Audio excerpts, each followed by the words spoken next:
কোচবিহার, সুন্দরবন, এক বান্দরবন। একে তো কারেন্ট নেই, তারপরে আছে ওয়াইফাইও নেই, তাই তো।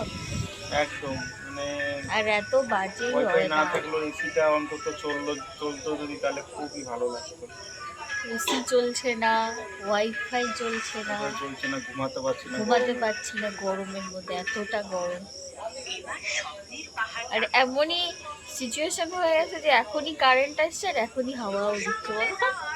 এতক্ষণ না হাওয়া ছিল। সারা রাত একটু কারেন্টটা থাক, তারপর আবার সকাল দিয়ে যাবে। হ্যাঁ, সকালে যেহেতু আমরা বেরিয়ে যাবো 6টা, 6:30টার দিকে বোটের কাছে যেতে হবে।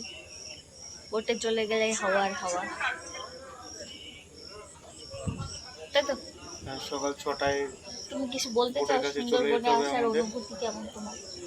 সুন্দরবনে যদি প্রাকৃতিক দৃশ্য দেখতে হয় তাহলে ঝড়খালি থেকে লঞ্চ ধরতে হবে। যে লঞ্চ সুন্দরবনের কোর এরিয়া সহ আরও অনেক কিছু দেখার আছে, কিন্তু এই ক্যানিং থেকে আসলে এখানে শুধু জনবসতি ছাড়া আর কিছুই নেই, শুধু খাওয়া আর খাওয়া আর বোটে গরম। সারাক্ষণ বসে থাকা। নিচে বোটে তো এত গরম থাকা যায় না।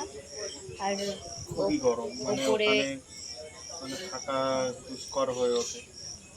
শীতকালে আসলে ঠিক আছে, সুন্দরবনটা শীতকালের জন্য একদম পারফেক্ট। পারফেক্ট। এই উৎসবে এসে কেউ ভুল করবেন না, দয়া করে, তাই তো। এত গরম। তাহলে এখন টাটা। টাটা।